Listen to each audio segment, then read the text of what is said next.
그야말로 끔찍하고 충격적인 사건이 벌어졌습니다. 홍종선 기자님. 네, 경북 양산에서 어제 새벽, 8일 새벽에 벌어진 일인데요.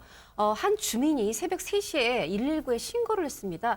여기 지금 재개발 예정돼 있는 건데 이 담벼락에 쓰레기 더미가 있는데 불이 나는 것 같습니다. 불길이 보여요 하고 신고를 했습니다. 그래서 소방대원이 출동을 해서 20여 분 만에 불을 껐습니다. 그런데 여기서 여성으로 추정되는 시신이 발견이 됐는데 네. 정말 끔찍하고도 심각하게 훼손이 된 상황이었습니다. 네. 쓰레기 더미에서 화재가 났는데 거기서 정말 시신이 발견됐다. 정말 잔혹한 혹시 사건이었을까요? 인근 주민의 얘기 들어보시고 이어가 보도록 하겠습니다. 여기가 우범지역이에요. 여기 가로등도 아무것도 없어요. 해남가 무서워서. 이곳이 우범 지역이었단 말은 하고 있습니다. 가로등도 없는 상태고 그리고 아마 인적도 드문 곳이었겠죠. 가로등도 없던 거 보니까. 그런데 쓰레기 더미에서 불꽃이 난다 일단 신고가 있는데 거기서 정말 끔찍한 상황이 벌어졌는데 혹시 김복준 의원님 네, 저기가 예. 쓰레기 소각 장소였단 말이에요. 그럼 일부러 혹시 범행 장소를 저곳으로 택했을까요? 어떻습니까? 일단은 저기가 재개발 때문에 아마 그 근처가 다 이제 그 폐허 상태인 것 그렇겠네요, 같아요. 네. 특히나 이제 그 교회 마당에서 발견이 됐는데 교회 같은 경우도 2년 전부터 이미 비워져 있었다는 거예요. 그리고 밤 되면은 암흑천지로 바뀌어 버리니까 인근 주민들도 그 해지고 나면 그 근처를 못 갔대요. 무서워서. 아하. 그렇다면 상당히 은밀한 장소이고 누군가 그 시선이 닿지 않는 장소이기 때문에 범행을 하는 사람 입장에서는 범행 및 뭐 시신을 유기한다거나 하는 데는 상당히 용이하겠죠. 아하. 그렇다면 이거는 다분히 이 범인이 선택한 장소라고 보는 게 맞을 것 같습니다. 네. 지금 위에서 내려다본 모습은요. 교회 인근에 있는 정말 공터입니다. 정말 다 폐허가 된 곳에 인적이 정말 드물 수밖에 없는 곳이에요. 그런데 여기서 또 하나의 궁금점이 있습니다. 저곳에서 뭔가 살해를 하지는 않았을 것 같고 다른 곳에서 살해가 이루어진 다음에 이곳의 시신을 유기 또는 훼손했을 가능성, 그런 가능성도 점쳐볼 수 있을까요? 어떻습니까? 맞습니다. 저 여성 같은 경우도 이제 일정 부분 신체의 일부가 훼손된 걸로 보여지거든요. 네. 근데 이제 이 시신을 훼손하는 행위는 두 가지 형태밖에 없어요. 어떤 걸까요? 첫 번째는 말 그대로 연쇄살인 범죄자라고 그러죠. 허허. 살인 그 자체를 그 어떻게 보면 즐기는 사람들, 아하. 그런 사람들이 신체의 일부를 취득하는 어떤 트로피 형태. 소하. 그런 경우 이외에는 그런 경우는 이제 거의 이거 없습니다만은 이제 그런 경우 이외에는 두 번째 경우는 뭐가 있냐면요. 네. 면식범일 가능성이 많은 경우예요. 어떤 경우냐면 시신이 그대로 드러나는 순간 바로 내가 의심받을 수밖에 없는 사람. 네. 그런 사람인 경우에는 이제 시신을 훼손하고 가능하면 다른 사람들이 알아보지 못하도록 이제 그런 행위를 하거든요. 네. 그 이후에 이제 그 화재까지 방어까지 했다면 아하. 완벽하게 이거는 증거인멸을 그 노린 범행이 아닐까 싶습니다. 네. 그런데 저곳을 시신의 유기 장소 또 거기에다가 증거 인멸을 위해서 시신을 불태우기까지 했다. 혹시 범인은 저곳 지리를 잘 아는 사람일 가능성이 있을까요? 이인철 변호사님. 예, 그래서 경찰이 이제 주변의 CCTV 탐문 수사 끝에 수상한 사람을 발견했습니다. 50대 남성을 긴급 체포했는데요. 아하. 그 사람을 이제 긴급 체포하고 집에 가서 수색을 했더니 네. 일부 혈흔도 발견했습니다. 아하. 그래서 이 사람이 유력한 용의자로 지금 특정된 상태입니다. 네. 이 사람이 지금 범인일 가능성, 일단 주거지 수사 과정에서 혈흔은 나왔습니다. 그런데 최단미 변호사, 이거 말고도 더 이 사람이 범인일 가능성을 뒷받침하는 정황이나 증거는 없을까요, 그러면? 그러니까 이 남성이 지금 긴급 체포가 됐는데 긴급 체포한 이유들이 있습니다. 먼저 정황들이 나오는데요. 이날 불이 난 시간이 8일 오전 2시 36분쯤이에요. 이 불이 난 이 교회와 이 교회 인근의 건물들의 CCTV를 분석을 해봤더니 이 불이 난 이 시간 직전과 직후에 이 남성이 이 근처에서 지나다니는 것을 목격을 한 겁니다. 그리고 두 번째로는 이 탐문 수사를 해봤어요. 그랬더니 이 남성이 한 2년 전부터 이 훼손된 시신과 나이가 비슷한 여자와 동거를 하고 있었는데 아. 주변 사람들이 뭐라고 얘기를 하냐면 네. 그 동거녀가 최근에 보이지 않았다라는 겁니다. 여기에다가 그 동거녀의 가족들도 유사한 얘기를 하고 있어요. 네. 거기에다가 그러니까 혹시 이 훼손된 시신과 사라졌다고 얘기가 나오고 있는 이 동거녀가 같은 사람일 가능성도 아. 지금 염두에 두고 네. 보고 있는데요. 네. 문제는 아직은 이 동거녀가 경찰에 실종 신고가 된 상태는 아니라고 합니다. 네. 국과수 감식 결과 이 시신된 훼손은 여성이고 나이대는 50대로 추정이 돼요. 그런데 여기에서 아직까지 이 동일인 여부는 밝혀지지 않았습니다. 그런데 이게 동일인인지 아닌지를 밝혀내는 게 일단 경찰 수사의 첫 단초가 될 것 같다는 생각도 드는데요. 경찰 얘기 들어보시고 이어가 보도록 하겠습니다. 수사에 관련된 어떤 그 자료들은 저희가 확보를 했습니다. 그 집안에서. 그럼 뭐 DNA로 이제 확인한 거죠. 사체가 있지 않습니까? 사체에 있는 DNA하고 비교할 수 있는 그 사람의 DNA 비교해보면 동일인지 아닌지에 대해서 확인이 가능하거든요. 그게 관건이고, 그게 동일인지 여부가 확인돼야 이제 수사가 좀 진행이 되거든요. 수사가 근무사 되겠죠. 어찌 보면 경찰 수사의 ABC 단계라고 볼 수 있어요. 지금 이 시신, 훼손된 시신의 그 여성의 DNA와 실종된 여성의 DNA가 일치하는지를 지금 밝혀내는 게 급선무일 것 같습니다. 최단비 변호사님. 네, 맞습니다. 그래서 경찰이 이 동거녀의 머리카락 또 그리고 이 칫솔 같은 데서 일단 DNA를 채취를 했고요. 아하. 그리고 훼손된 시신의 DNA도 이제 채취를 했습니다. 네. 그래서 국가수에 보냈고요. 오늘 밤쯤에 동일인인지 여부에 대한 결과가 나올 거라고 해요. 그러면 아까 말씀드린 CCTV와 관련돼서 그 해당 지역에 그 시간에 있었고 그리고 만약에 이게 동일인이라는 것에 대한 결과까지 나오면 정황 증거들이 굉장히 가능성이 높게 나오는 거죠. 그러면 이제 경찰은 왜 이제 조사를 해서 왜 이런 범행을 하게 되는지 범행 동기 그리고 범행 도구들도 아마 찾을 겁니다. 네. 이런 것들을 찾으면 점점 더 이 남성이 범죄자일 가능성이 높아지는 거죠. 그러네요. 이렇게 되면은 김복준 의원님 예. 사실 만약에 DNA가 일치한다면 네. 이 시신 훼손된 시신의 여성 그 여성과 실종된 여성의 DNA가 일치한다. 그렇다면 동일인일 가능성이 커지고 그렇다면 범행이 언제쯤 이루어진지도 거의 윤곽이 좀 좁혀지겠네요. 일단은 뭐 관건은 조금 전에 말씀하신 것처럼 그 여성이 그 동거인이 맞아야 됩니다. 네. 그런 이제 전제하에 보면 이제 수사가 들어가겠죠. 근데 지금 현재까지 이 그 시신이 발견된 상황에서 보니까 네. 부패가 어느 정도 진행되고 있거든요. 아하. 그렇다면 이거는 CCTV 지금 찍혀 있고 남성이 왔다 갔다 하는 부분 뭐 찍혀 있다고 그러잖아요. 그때 유기한 것 같지는 않아요. 그때는 아마 이제 그 사후에 만약에 범인이라면 확인하러 다니는 과정인 게 아마 CCTV에 찍혔을 개연성이 높고요. 네. 부패가 진행된 걸로 봐서는 이미 조금은 오래 전에 그 뭐 살해 내지는 그 시신을 유기한 이후에 아하. 방화 목적으로 거기를 배회하는 게 CCTV에 찍힌 게 아닐까. 네. 지금 그렇게 보고 있는 겁니다. 만약에요, 김복준 의원님, 물론 예. 추정입니다만 지금 만약에 쓰레기 이 소각장에서 발견된 시신이 훼손된 여성이 예. 이 남성과 한때 동거한 것으로 알려진 여성의 DNA와 일치하지 않는다면 이 남성 연쇄살인일 가능성도 배제할 수가 없는 겁니까 혹시? 그렇게까지는 뭐 확대하면 안 될 것 같고요. 네.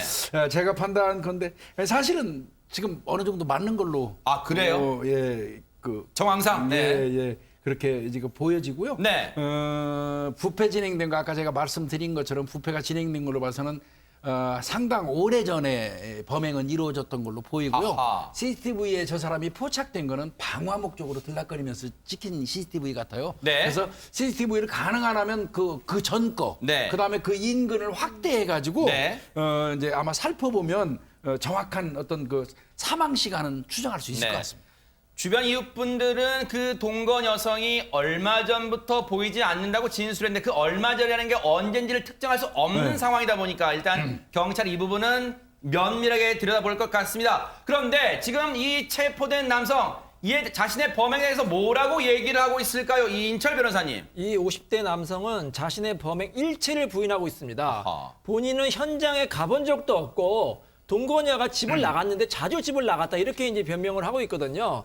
그런데 이제 경찰은 증거를 지금 많이 확보했다고 합니다. 동거녀와 훼손 시신의 DNA가 일치하는 것이 과학적으로 입증이 되면 네. 남성을 통해서 정확한 사건 경위에 추가로 확인할 수 있을 것이라고 하고요. 네. 현재 경찰은 이 남성을 용의자에서 피해자로 신분 전환해서 입건한 상태입니다. 네. 그 집에서 동거하던 집에서 혈흔 일부가 발견됐잖아요. 근데 이제 그 혈흔도 형태에 따라 달라요. 아. 공격을 받으면서 이제 이 흩뿌려진 서로 닦았다고 하더라도 네. 흩뿌려진 어떤 비산혈 같은 거라면 공격 시에 흘린 그 어떤 혈흔 자국인 걸 특정할 수 있거든요. 네. 경찰은 아마 여러 부분에서 그거는 조사가 돼 있을 그게 거예요. 아마 고유종 사건 때도 그런 말 많이 나왔었잖아요. 그렇습니다. 비슷한 얘기네. 그냥 일상생활을 하면서 코피를 흘렸다든지 이런 그 혈흔 반응하고 네. 공격을 받으면서 공격을 하면서 이 흩뿌려진 비산혈하고는 그 형태가 달라요. 네. 서로 닦았다고 하더라도. 그래서 그런 부분에 경찰이 착안을 해가지고 이 남성을 용의자로 체포한 게 아닌가 싶습니다. 경찰 수사가 어떻게 진행될지 하마터면 미궁으로 빠질 수도 있었을 뻔한 이 사건요. 뉴스파이터가 바짝 따라붙어 보도록 하겠습니다. 유치원에서 어떻게 이런 일이 일어날 수가 있습니까? 홍종선 기자님. 네, 절대 일어나서는 안 되는 일이 지난달 11일 서울의 한 유치원에서 일어났습니다. 어떤 일이냐 하면 앞치마를 한 여성이 아이들의 급식통을 열고 거기에 뭔가 수상한 액체를 넣는 모습이 포착된 겁니다. 아하. 그런데 그 전에 이게 CCTV를 통해서 포착이 됐는데 그 전 CCTV를 봤더니 그 하루 전날에도 동료들이 먹는 커피에도 뭔가 액체를 넣어요. 근데 그로부터 또 일주일 전 3일에도 지난달 3일에도 또 동료의 커피에 뭔가를 넣었습니다. 아하. 바로 이 모습이 CCTV를 통해 포착이 되었고 학부모들이 이 해당 CCTV를 확인을 해서 아하. 경찰에 신고해서 수사가 지금 수사에 착수한 상황입니다. 네. 뭔가 그 유치원에서 이상한 일들이 일어나니까 학부모님들이 나섰겠죠. 그래서 CCTV를 보자고 해서 들여다봤겠죠. 그런데 정체불명의 수상한 액체를 넣는 이 유치원 교사 대체 뭐라고 얘기를 했을까요? 최단배 변호사님. 그러니까 이 유치원 교사가 경찰 조사를 받았는데요. 경찰 조사에서 본인이 넣은 것은 맹물이다 이렇게 주장을 했습니다. 본인이 심리적으로 너무 힘들어서 이러한 행동을 했다 이렇게도 주장을 했는데요. 이 경찰 조사를 받기 전에는 건강상의 이유로 조사를 거부하기도 한 것으로 전해지고 있습니다. 김복주 의원님. 예. 심리적으로 힘들어서 그랬는데 뭔가 맹물 넣는다? 이 맹물 같은 소리를 믿으라고요? 당연히 경찰에서 믿지 않았기 때문에 지난 2일 날 수사에 경찰이 착수한 직후에 이 교사의 유치원 그 책상 있지 않습니까? 네. 거기를 이제 수색을 했어요. 아하. 그 과정에서 책상 서랍 내에서 빈 약병 8개를 발견했어요. 그 8개 중에 3개에는 어떤 성분이 들어있냐면 모기 기피제 성분이요. 그다음에 4개에는 세제 성분. 네. 그다음에 나머지 1개에는 이 화장품에 들어가는 거죠. 계면 활성제라고. 하하. 그러면 이거 8개 이 성분 자체가 전부 인체에는 어떤 치명적인 영향을 미칠 수 있는 것들이죠. 세상에 저는 순간요. 영화 식스센스에서 마무리 장면에 네, 그 맞아요. 장면이 떠오릅니다. 그 의붓 어머니가 의붓 딸에게 그 뭔가 음식에다가 바닥 닦는 바닥용 세척 세제를 조금씩 넣어서 시름시름 앓게 하다가 죽게 만드는 그 사건. 그런 게 갑자기 떠오릅니다. 이인철 변호사님. 그러니까 학부모들은 얼마나 놀랐겠습니까? 심지어 어떤 학부모는 심장이 떨려가지고 말이 나오지 않는다 이렇게 이제 얘기하는 학부모도 있고요. 또 다른 학부모는 이게 비단 하루뿐이겠느냐. CCTV가 하루만 찍혔지만 그 전에도 계속해서 누적이 됐기 때문에 아이들의 건강이 너무나 걱정된다 이렇게 이제 걱정하고 있는데요. 네. 저도 근데 이 교사의 행동을 이해할 수가 없습니다. 맹물을 넣었다고 하는데 도대체 맹물을 그럼 왜 넣겠습니까? 그리고 약병이 발견됐고요. 굉장히 지금 의심스러운 정황이 발견됐고요. 네. 거짓말 탐지기를 한번 할 것을 한번 제가 조심스럽게 추측을 하는데 네. 거짓말 탐지기에서 이 약병을 딱 보여주면서 진실인지 거짓 반성인지 이게 나오거든요. 네. 그런 검사도 한번 해봐야 될 것으로 생각이 됩니다. 자, 맹물이었다고 주장하는 그 해당 유치원 교사의 책상 서랍에서 무더기로 약병 나왔고요. 그런데 뭔가 이 약병이 나왔지만 과연 그 약병이 과연 이 물에 탔던 성분과 일치하는지를 또 밝혀내는 게 경찰의 급선무일 것 같습니다. 홍종선 기자님. 네, 그렇습니다. 지금 어제 경찰에 소환이 됐어요. 그런데 이 유치원 교사가 뭐라고 얘기를 하냐면 대체적으로 본인의 이 어떤 혐의를 부인했어요. 이렇게 얘기합니다. 처음에는 분명히 맹물이라고 했었잖아요. 네. 그 모기 기피제 동료가 준 거다. 내가 준비한 게 아니다. 나 잡아가라고 동료가 준 거다. 이런 식의 얘기를 하고 저는 모르는데 제가 넣었다고 하니까 그 영상 보여달라고 하겠다. 네. 이런 식으로 어떻게 보면 발뺌을 하고 있어요. 네. 그런데 지금 이 성분이 나왔다. 모기 기피제라든가 계면활성제. 이게 약병에 남아있는 거거든요.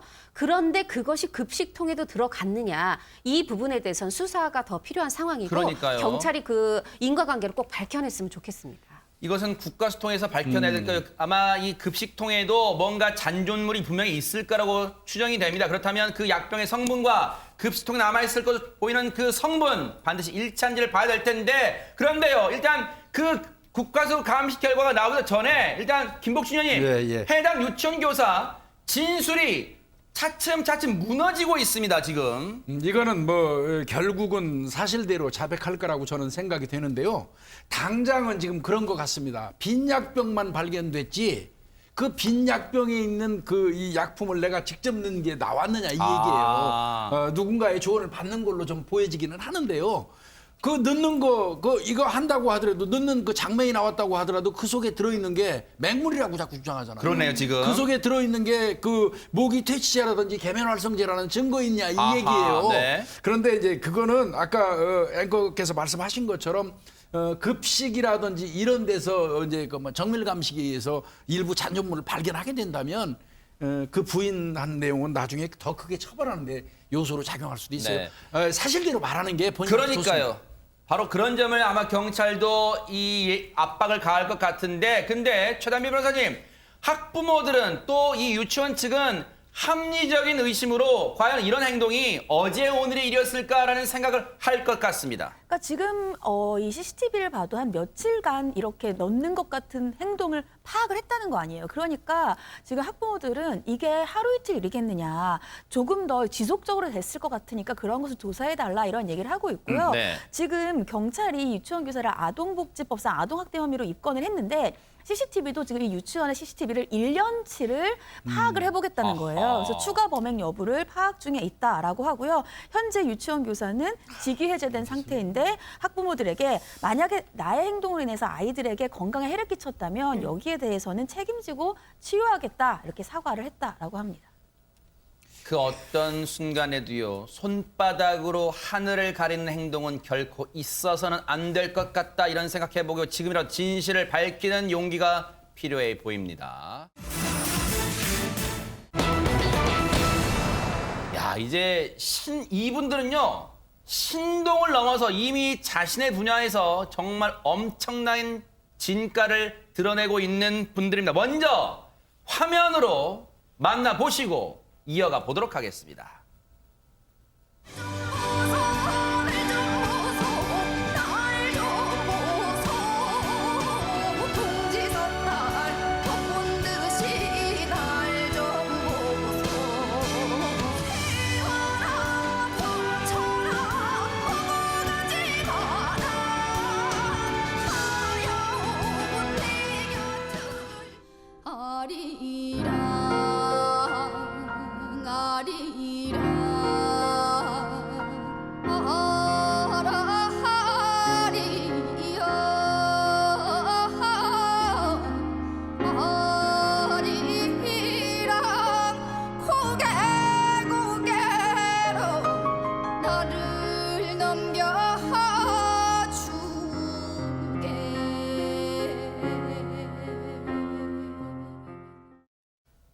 홍종선 기자님, 국악신동 불렸던 송소희 양 이제는 앳된 모습이 아니라 성숙해진 모습인데 목소리 또한 내공이 깊어진 것 같습니다. 맞습니다. 그래서 국악 신동에서 국악 요정이 됐는데 5살 때 소리를 시작했어요. 그리고 8살 때부터 민요를 했고 지금 소리한 지 벌써 19년째라고 하는데 그래요? 말씀하신 것처럼 이 어렸을 때 예능 프로그램 나와서 국악 신동이란 별명을 얻었는데 그 뒤에 뭐 대중가요도 부르고 그렇다고 해서 장르를 전향한 게 아니라 다양한 분야의 음악과 협연을 통해서 국악의 대중화에 기여를 하고 있고 앨범을 창작 앨범을 내고 있는데 거기 작사가로도 활동을 하면서 지금 음악인으로 성장해가고 있습니다. 그러네요. 근데 사실 송소희 씨가 김복준 의원이 네. 어렸을 때부터 이제 넘치는 끼를 발산했잖아요. 그때부터 많은 분야, 많은 분들이 정말 네. 정말 이 주목했을 것 같아요, 송소희 씨를. 라디오에서 인터뷰하면서 그런 얘기했어요. 아이돌 제안 받은 적 있냐? 있다. 있는데 나는 노래 잘하는 게 아니고 내가 활동하는 장르에서 이 소리 잘하는 것뿐이다.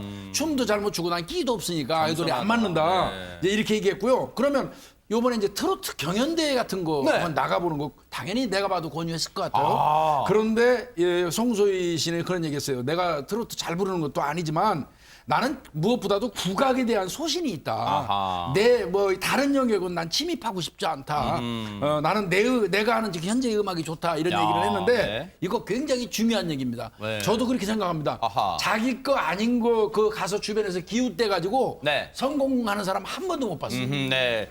뭔가 트로트계에서도 아이돌계에서도 이른바 러브콜을 많이 받았던 송소희 씨. 정말로 그 보석 같은 보물 같은 목소리 한번 들어보시고 이어가 보도록 하겠습니다. 짓을 말해도 우리 삶을 위해 이상의 것을 위해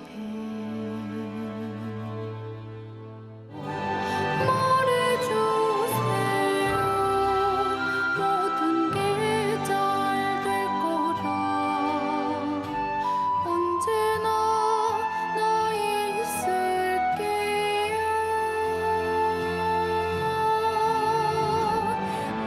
운명 같은 우리 사랑을 나는 어김없이 믿어요 그대라는 계절을 난 기다려요 늘 같은 자리에서 인철 변호사님. 네. 뭔가 좀 노래 부르는 이 자태도 정말 멋지고요. 그런데 무엇보다도 앞서 우리 김복준 의원님 말씀처럼 국악 외길만 걸어왔다는 점에서 더욱더 멋집니다. 저도 우리 김복준 교수님 의견에 전적으로 동의합니다. 누군가는 저렇게 자신의 길을 지켜야죠. 물론 트로트로 전향한다고 다 나쁜 것은 아니에요. 트로트 그렇죠, 전향해서 뭐 잘 될 수 있지만 저희 송소희님 같은 사람이 또 트로트 한다. 그러면 국악은 누가 지킵니까? 그렇잖아요. 19년 동안 국악을 지키는 사람이거든요. 맞아요. 이제 국악 소녀에서 국악 처녀가 됐습니다. 벌써 20대 중반이고요. 아 그래요? 네. 정말 액대부에서 아직도 미성년자인 줄 알았는데. 아. 대학교를 졸업했는데 대학교도요 전공도 국악이에요. 단국대학교 국악과를 그래요? 졸업했다고 하는데 저는 정말로 높이 평가합니다. 국악이라는 건 그야말로 한국 고유의 음악 아닙니까? 네. 송소희 씨 같은 사람이 우리 국악에 대한 사랑 계속 지키고요. 인간 문화재까지 저는 될 수 있다고 생각이 듭니다. 아하. 참 세월이 빠르다는 게 느껴지는 게 벌써 송소희 씨가 20대 중반입니다. 최단미 변호사님. 네, 그렇죠. 정말 앳돼 보이는데 벌써 20대 중반인데 사실은 송소희 씨 하면 국악 소녀로 유명했잖아요. 네. 그래서 항상 한복과 굉장히 잘 어울리고 한복을 굉장히 많이 입었습니다. 그러네요. 여러 프로그램, 여러 무대에서 뭐 시스루 한복, 꽃무늬 한복, 벨벳 소재 한복, 드레스 같이 생긴 한복 이렇게 퓨전 한복을 많이 입었는데 그래요? 네. 심지어 한복을 250여 벌을 소유하고 있대요. 아이고. 한복 방이 따로 있을 정도라고 하는데 네. 송소희 씨가 자신은 혼자서 무대를 다 채워야 되기 때문에 이렇게 공연 때 의상에 힘을 줘야 된다. 그래서 네. 한복을 이렇게 아끼고 많이 가지고 있다라고 얘기를 했고요. 네. 한 10년 전에 입었던 한복이나 뭐 CF 때 입었던 한복도 다 아직까지 가지고 있다라고 어우, 합니다. 대단하시네요. 그런데 이인철 변호사님 정말 국위선양하시는 분 같아요. 왜냐하면 한복의 아름다움을 전 세계 만방에 뽐내는 분, 이런 분 정말 대한민국 진짜 위상을 드높이는 분이라 생각 듭니다. 그렇죠. 송수희님 같은 분이 정말로 우리 대한민국의 보배 아닙니까? 네. 근데 이제 한복에 대해서 한 가지 불만이 있다고 합니다. 뭔데요? 그게 뭐냐면요. 좀 너무 좀 그 나이가 들어 보인다. 아하. 왜냐면 한복을 입을 때는 이렇게 어깨를 약간 이렇게 오므려야 된다고 합니다. 아. 그럼 이렇게 걸으니까 이제 좀 나이가 들어 보인다. 그런 이제 주변에 친구들이 진짜 이제 약간 오므리는 것 같기도 그렇죠. 하네요. 이렇게 진짜. 돼가지고 아, 그래서 이제 네. 어깨를 쫙 펴는 이제 아이돌 걸음걸이를 배우고 있다고 합니다. 아, 네. 정말로 송소희 씨 외길, 국악 외길을 걷는 그 모습에 많은 분들이 응원을 보내실 것 같고요. 다음으로 소개해드릴 분은 어떤 분이 기다리고 있을까요? 홍종선 기자님. 이분의 팬클럽 이름이 우주총동원이에요. 정말 온 우주가 사랑하고 있는 정동원 군인데요. 정말 요즘 어떤 신동들 중에서도 가장 핫한, 네. 가장 화제가 되고 있는 정동원 군이죠. 네. 근데 최근에 이 건국대학교 지하철역에 이 정동원 군을 위해서 팬들이 아주 대형 브로마이드 사진을 걸었어요. 그래요? 네. 근데 보통 이 저건가 봐요. 네, 와. 가수들이 그냥 어머 감사하다 하고 남이 찍어서 보내주면 그런가 보다 하는데 정동원 저길 본인이 찾아갔어요. 네. 저기에 가서 본인이 인증샷 찍고 세상에. 그리고 포스트잇에 글을 써갔어요. 항상 코로나지만 건강하시고 행복하세요. 건행 이렇게 써서 그것도 붙여놓고 제가 포스트잇 붙였어요 하고 또 이걸 팬들한테 알린 거예요. 네. 그 얼마나 예뻐요. 우리가 이렇게 선물했더니 네. 네, 이걸 가지고 또 이걸 이제 말하자면 고마움을 표시한 거잖아요. 그러네요. 근데 이런 얘기를 썼어요. 제가 직접 써서 글씨는 더럽지만 이렇게 썼더니 코요태 신지 씨가 댓글 달았습니다. 글씨가 더럽다는 건 도대체 뭐야? 귀여운 동원이. 정말 귀엽습니다. 네. 팬들을 생각하는 마음이 아직 어린데도 불구하고 참 깊습니다. 최단미 변호사님. 네, 맞습니다. 사실은 정동원 씨를 이렇게 많이 사랑하는 데에는 트로트를 잘하기 때문도 있지만 또 이렇게 마음씨도 예뻐서 팬들이 많이 사랑하는 것 같아요. 근데 정동원 씨가 트로트 신동인데 또 잘하는 게 하나 있어요. 뭘까요? 바로 색스폰입니다. 와. 정동원 씨가 어릴 때 할아버지한테 저 색스폰의 모양이 외관에 빠져가지고 사달라라고 했는데 그래요? 할아버지가 이왕 하는 거 제대로 해봐라 라고 해서 그때부터 이제 배우기 시작했다라고 해요. 네. 근데 정동원 군이 지난 8월에 명문예술중학교 편입시험을 봤거든요. 근데 그때 음악관악부에 저 색스폰으로 시험을 봐가지고요. 오. 당당하게 합격을 했습니다. 아하. 이번에는 또 한희재 씨의 신곡 누구 없나요에서 색스폰 연주에 또 참여하기도 했다라고 네. 합니다. 저 중학교에 편입해가지고 조수미 씨 후배다 했다 뭐 이렇게 언론에 크게 나기도 했어요. 그런데 이 색소폰 연주를 자신만의 이 즐거움으로 삼지 않습니다. 바로 한희재 씨의 신곡에서요. 정동원 군이 감초 역할을 톡톡히 해줬답니다. 영상으로 만나보시고 이어가 보도록 하겠습니다.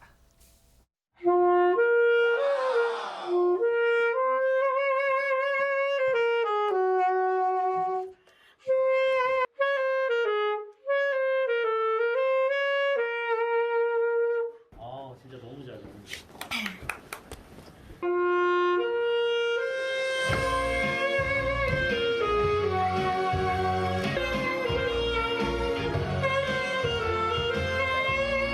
이 곡은요, 정말 제가 처음으로 이제 악기를 녹음해 본 거라서 좋은 노래고요. 정말 들어갔는데 저도 몇 번 만에 바로 외웠던 노래입니다. 이 노래 중독 있는 노래라서 여러분 많이 들어주시고 누구 없나요? 누구 없나요? 많이 사랑해 주시길 바랍니다. 감사합니다.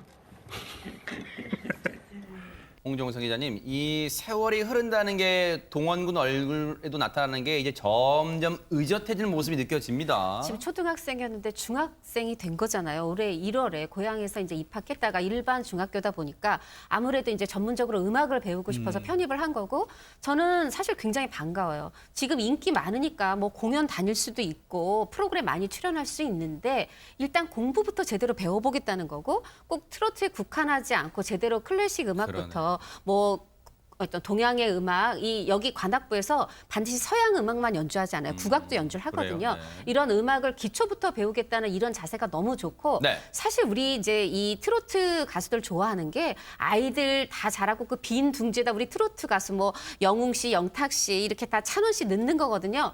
그런데 게다가 정동원 군은 어리잖아요. 10대다 보니까 굉장히 우주총동원 팬클럽 분들이 더 자식처럼 네. 아끼고 계세요. 그래서 음악의 최고 레전드 될 때까지 우리가 끝까지 후원을 주겠다. 이런 마음을 밝히고 계시고요. 네. 올해 코로나19로 너무 힘들었는데 우리 동원이 덕에 웃었다. 이런 분들 야. 많습니다. 듣고 보니까 김복준 의원님, 예. 정동원 군의 팬분들도 이 정동원 군 같은 따뜻한 성품을 가지신 분들 같아요. 일단은 정동원 군 자체가 소아암 혹은 백혈병 그 어린아이들 이 돕기에 앞장을 섰어요. 그래요? 그래서 첫 음반 그 수익금을 전부 기부를 이야, 해서 네. 선한 영향력을 퍼뜨리고 있거든요. 네. 그러다 보니까 그 사람의 팬들이니까 이름이 근데 확실히 이제 아이스러운데요. 제 개인적으로는 귀엽죠, 네. 우주 총동원 이 팬클럽에서 네. 지난 1일 그 정동원 군 그 1주년 그 기념 네. 가수 데뷔 1주년 기념으로 한국 소아암 재단에다가 성금을 6,800만 원 와, 전달을 대단합니다. 했고요. 네.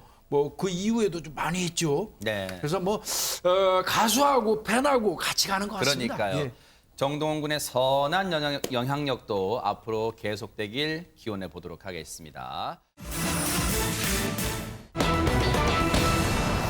아픔을 딛고 일어나는 분 대체 누굴까요? 홍종선 기자님. 배우 김혜선 씨 얘기입니다. 먼저 이제 보도가 나왔어요. 세 번째 결혼도 파경을 맞은 것 같다. 아하. 조금 시간 끌었지만 그래도 빨리 김혜선 씨 측에서 인정을 했어요. 네. 맞다.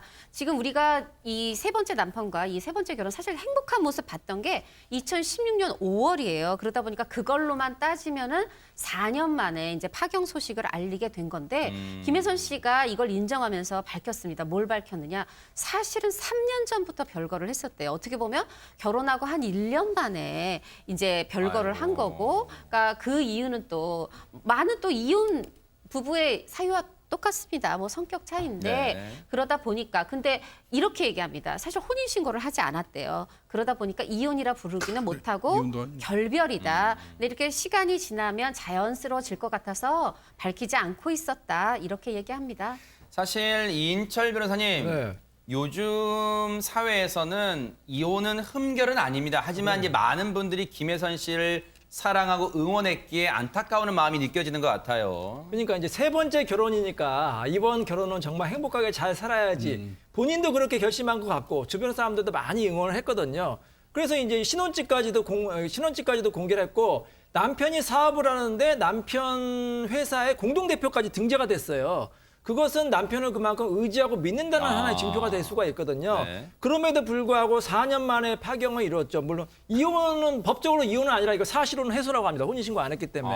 어찌됐건 이렇게 결별해서 굉장히 지금 안타까운 사건입니다. 근데 아마 많은 분들이 기억하실 거예요. 세 번째 결혼을 발표할 때 본인이 그런 얘기를 했습니다. 최대미 변호사님, 살면서 참 많은 우여곡절을 겪었다. 근데 이번에 우여곡절 하나가 더 추가되는 거예요. 참 안타깝습니다. 그렇죠. 그러니까 앞서서 말씀하셨지만 1995년에 첫 번째 결혼했다가 8년 만에 이혼을 했고 2004년에 두 번째 결혼을 했다가 3년 만에 남편 빚을 떠안고 이혼을 했습니다. 그리고 세 번째 결혼을 이제 최근에 파경을 맞은 건데 김혜선 씨가 2017년도에 첫 이혼이 너무 힘들었다. 근데 두 번째 이혼은 첫 번째 이혼보다 더 힘들었다. 이렇게 밝힌 적이 있어요. 네. 두 번 이혼하고 나서 우울증에 정말 극도로 시달렸고 가정 불화로 인해서 두 번째 결혼 생활 중에는 죽어버리고 싶다는 아이고, 생각까지도 세상에. 한 적이 있다라고 하니까 그동안에 참 우여곡절이 많았다는 거를 짐작할 수 그러네요. 있습니다.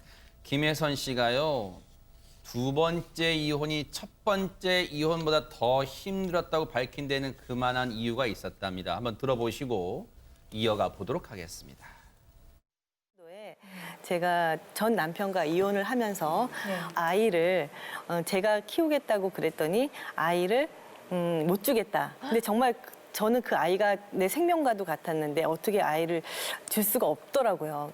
근데 저한테 조건이 자기의 빚을 저한테 떠맡기면서 아이를 네가 키워라. 그래서 저는 두 말 안 하고 정말 너무 그게 너무 기뻐서 잠깐 생각도 안 하고 좋다. 얼른 바로 거기에 도장을 찍어서 제가 그 빚을 떠안았어요. 그래서 그거에 대해서 저는 지금도 후회하진 않지만 그러면서 그 전 채무가 이제 7억이 된 거예요. 7억이라는 그 금액이 있어서 제가 그거를 매달 이자를 1,600만 원씩 달라고 그거를 그래서 그게 이제 사채를 썼던 모양이에요. 근데 그 빚을 저는 겁없이 끌어안았죠. 그래서 정말 너무 힘들어가지고 피가 마르는 거예요. 다달이. 왜냐하면 조금만 늦으면 하루 이틀만 늦으면 100통화씩 문자들이 오고 정말 새벽에도 문자가 와서 정말 그 간이 정말 쪼그라들 정도로 다 들어가는 거예요. 김복준 의원님, 예. 어떻게 이럴 수가 있어요? 애를 키우려면 내 빚을 떠안고 가라? 어떻게 이런 말을 할 수가 있습니까? 일단은 기본적으로 아버지의 자세는 아니죠. 그런 사람한테 아버지라고 부르겠습니까? 이 순간 이후로 아마 많이 이제 비난받을 것 같은 생각이 들고요. 어찌됐건 그 두 번째 이 결혼 생활 파경에 이르를 때 아마 김혜선 씨가 엄청나게 고통받은 것 같습니다. 네. 그리고 조금 전에 말씀하신 것처럼 뭐 한 달에 1,600만 원씩 빚을 그 이자를 찍어갔다면 그러잖아요.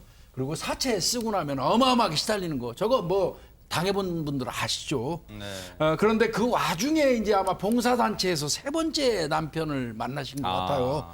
그래서 그분이 굉장히 그 정신적으로 물질적으로 많이 도움을 주셔서 좋았던 것 같고 잘 살 수 있었는데 역시 또 3번째에도 어떤 경제적으로 힘들어지면서 결별을 하게 된 것 같습니다. 정말 김혜선 씨가요. 본인의 인생을 4글자로 우여곡절이라고 표현했지만요. 이 4글자에 다 담을 수가 없을 만큼 정말 많은 일들이 있었습니다. 2번째 이혼 이후에도요. 앞서 들으신 것처럼 빚도 떠났지만 이런 일까지 당했답니다. 들어보시고 이어가 보도록 하겠습니다. 지인에게 가서 제가 이자를 1,600만 원씩 낼 수가 없습니다. 정말 절반이라도 줄여주신다면 저는 그걸로도 너무너무 감사하겠다고 그랬더니 그분이 좀 생각해 보시고 그 다음 날인가 7억을 빌려주셨어요. 2011년대 드라마에 뭐 방송국의 드라마 주말 연속곡을 하는데 거기서 뭐 회장님하고 이제 다들 뭐 굽신거리고 뭐 인사하고 뭐 하시는 분이셔. 이제 그러니까 프랜차이즈를 한다는 거예요. 저는 막연하게 그냥 사업이라는 게 어느 정도의 돈을 가지고 이제 차리고 제가 열심히만 하면 되는 걸로 알았던 거예요. 근데 연락이 안 되는 거예요. 그래서 나중에 보니까 그 사람이 법정 구속이 된 거예요. 그 대표 회장이라는 사람이. 그래서 저는 이 사람의 말만 듣고 이제 빨리 가게를 오픈했어야 되는데 오픈하지 못하고 제 있는 돈은 쏙쏙 빼갔으니 제가 그동안 700만 원씩 줘야 되는 게 있잖아요. 그걸 6개월 동안 다 줬는데 3개월을 저도 이제 이쪽에서 돈이 나와서 준다는 얘기만 듣고 이쪽에다 전달하고 조금만 기다려주세요 했는데 그런 부분이 이 사람이 계속 못 믿겠는 거예요. 이 7억을 빌려주신 분이. 그래서 저를 법원에 사기를 집어넣은 거예요. 그게 7억 피소가 된 거죠. 제가 그 변호사 사무실에 가서 정말 진짜 다리를 붙들고 엉엉엉 기었어요. 2013년도까지 정말 너무 걱정과 피를 말리면서 하니까 얼굴이 정말 그런 말이 있잖아요. 엎친 데 덮친 격이라고. 홍종선 기자님, 이혼의 상처도 큽니다만 거기에 전 남편의 빚, 거기에다가 사기, 어쩌다 정말 이런 일이 닥칩니까 한꺼번에. 일단 이제 2번째 결혼해서 전 남편의 빚 7억을 안고 그래도 이제 일남일녀 아이를 내 손으로 키우겠다. 저는 이건 엄마로서 굉장히 훌륭한 선택이었다고 생각이 들어요. 그런데 저는 조금 아쉬웠던 건 한 달에 1,600만 원 이자가 너무 많아서 저 이거 못 내겠습니다 하니까 지인이 이렇게 엄청 큰 돈이죠. 7억을 빌려줬는데 차라리 그때 그 7억을 그냥 그 1,600만 원 이자 내는 빚을 갚았어야 됐습니다. 근데 사람 마음이 내가 이거 프랜차이즈 사업해 하면 그렇죠. 이자도 내면서 이분 빚도 언젠가 갚아야 되는 7억이잖아요. 그러다 보니까 이 빚도 갚고 이 빚도 갚을 수 있지 않을까 하고 어떻게 보면 잘해보려고 했지만 결국은 그게 5억 원 사기를 당하게 된 거잖아요. 그러다 보니까 양쪽의 빚이 이제 더 배로 늘어나는 상황이 됐고 이게 23억 원까지 간 거예요. 그래서 결국 이게 이제 회생하려고 했지만 2년 동안 회생하려다 안 돼서 결국 이제 파산 신청까지 가게 된 건데요. 김희선 씨가 본인 어떤 잘못도 있지만 사람들로 사기도 당하고 결혼도 이렇게 힘들었고 하면서 불신이 생긴 거예요. 사람들에 대한 불신이. 그래서 네. 누군가가 지금 자기한테 잘해주고 만나자 하면 이런 생각이 든다고 그래요. 왜 나한테 만나자 그러지? 나한테 또 뭐 사기 치려고 하나? 이런 저는 김혜선 씨한테 그런 마음에 불신이 생긴 게 더 안타까운 또 생각도 듭니다. 네. 2018년에 김혜선 씨가 급기야 파산 신청을 해서 빚이 23억 원에 육박됐습니다. 사실 이런 가운데 본인도 힘들겠지만 최단비 변호사님 2번째 이혼할 때도 아이를 기르는 그 심정밖에 없었잖아요. 그렇다면 3번째 이혼할 때도 제일 걱정되는 건 눈앞에 아이들의 모습이 어린 거였을 것 같습니다. 네, 그러니까 문제가 이제 결혼 생활 중에 아이들과 갈등이 좀 컸대요. 근데 김혜선 씨가 본인은 엄마기 때문에 아이들의 행복을 생각하지 않을 수가 없었다. 그래서 중간에서 쉽지가 않았고 성격차로 결국은 이어지게 됐다라고 하면서 아이들이 상처받지 않길 바래서 알려지지 않았으면 좋겠다라고 했는데 알려져서 그냥 이제는 속이 시원하고 내년에 배우로 복귀할 예정이다라고 했습니다. 네. 정말로요. 이 김혜선 씨가 그동안 시청자 여러분들에게 브라운관인 통해서 밝은 모습만 보이다 보니까 과연 이런 인생의 우여곡절이 있었을까 했는데 정말로 많은 안타까움이 있었네요. 정말 힘내시기를 뉴스파이터가 기원해 보도록 하겠습니다.